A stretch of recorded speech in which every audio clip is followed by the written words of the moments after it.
I'm so relieved. When I went into this movie, I was really hoping that they were going to make a reference to a certain meme, and they did it. Yes! Also, stick around for the post credits. Trust me, you guys won't regret doing so.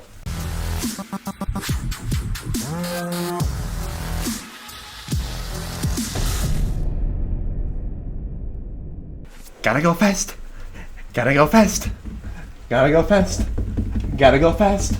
Gotta go fast. It's TVB, and I'm here today to review the new video game movie Sonic the Hedgehog, the long-awaited, long-dreaded, I guess, whatever this people's expectations for this movie was. There's been a lot of different expectations for a Sonic movie, but yeah, it's centered around Sonic the Hedgehog. He's, the classic video game character, born on a different world, and that world got destroyed, so he uses his rings to move to Earth, and it's not like a complete fish out of water premise. He's actually been living on Earth for a while, and he's been living in secret. He's lonely. He wants to reach out. Then an accident happens one day, you guys probably saw in the trailer, and then he meets James Marsden, who plays a cop named Thomas, and they decide to join forces to stop the evil Dr. Robotnik, played by Jim Carrey, to save the world. Back in May, when late April, early May, when we got the Sonic trailer, before they edited Sonic's design, when he was looking like super like freaky looking, just like, oh, what is that thing? Like, yeah, I'm like most people, I was dreading the Sonic movie at first, but I really gotta give Paramount huge props for listening to the fans. Unlike the creators of Cats, who decided to wait until after the film was released to edit the CGI, they realized they made a mistake. It's like, okay, we gotta make Sonic, look more accurate to the games. I'm just trying to make him look more realistic, because I feel like Sonic as a character in general is very cartoonish. So they gotta so they changed that. And then I was, after that change, I was like, okay, it's good to be listening to the fans, but is the movie still going to be good? Is there going to be an engaging story? Is there going to be good characters? All that stuff. And I went to this movie like cautiously excited. It's like, I was a huge Sonic fan as a kid. Like, I watched the cartoons, I played the games, I had a little Sonic action figure that like my friend John and I used to play with our other action figures. We just had like epic battles like in my living room, and my parents would be really mad at us because we always had to clean it up afterwards.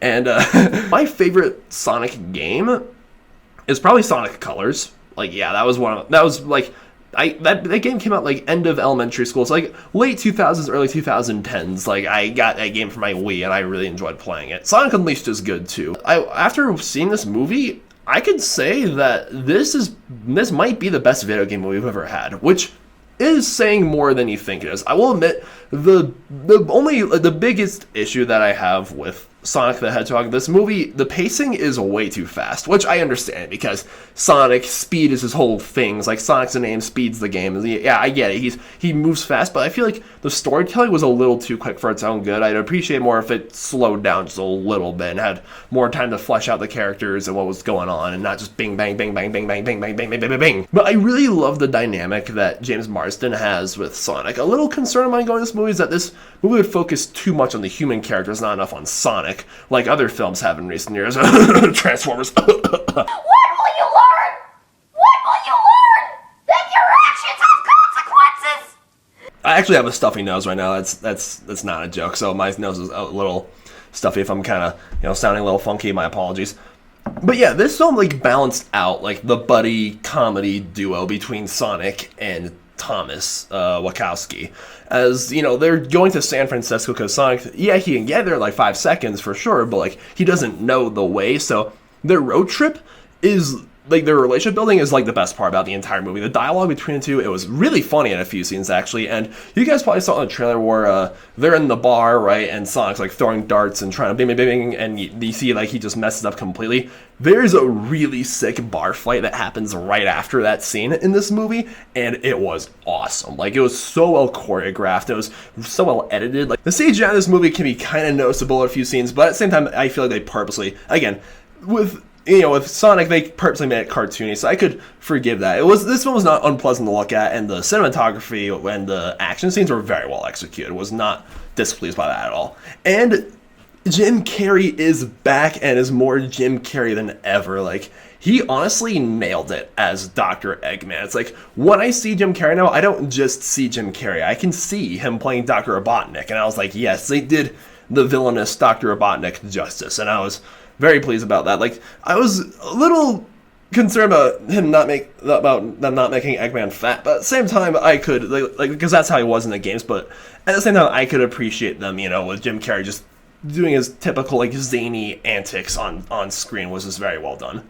And as was expected, as what I was hoping for, there is a decent amount of nostalgic callbacks to the early Sonic days in this film, like Green Hills, the town that Thomas lives in. It's like, oh, that was a reference to the early like Sega games, and like, oh, like they have like a little piano cover of the da da da da da da da da da da, like the original Sonic music. That was excellent, and there's all these like cute little throwbacks and good stuff as well. And I honestly hope that they make a sequel to this movie. Again, this is why I say stick around for the credits, because there is like a post-credit scene, and you guys should totally watch it, like if you haven't seen this movie already.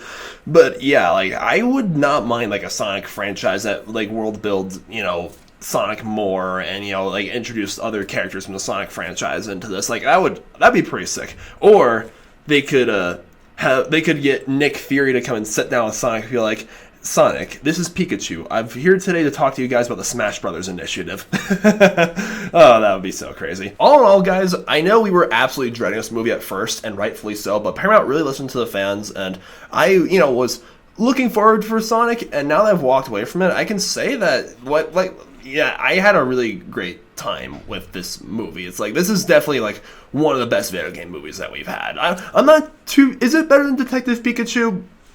I'm still like kind of debating that in my head, but you know what, for what it is, I'm definitely giving Sonic an 8 out of 10 stars. It's a really likable film. Alrighty, serious question for you guys.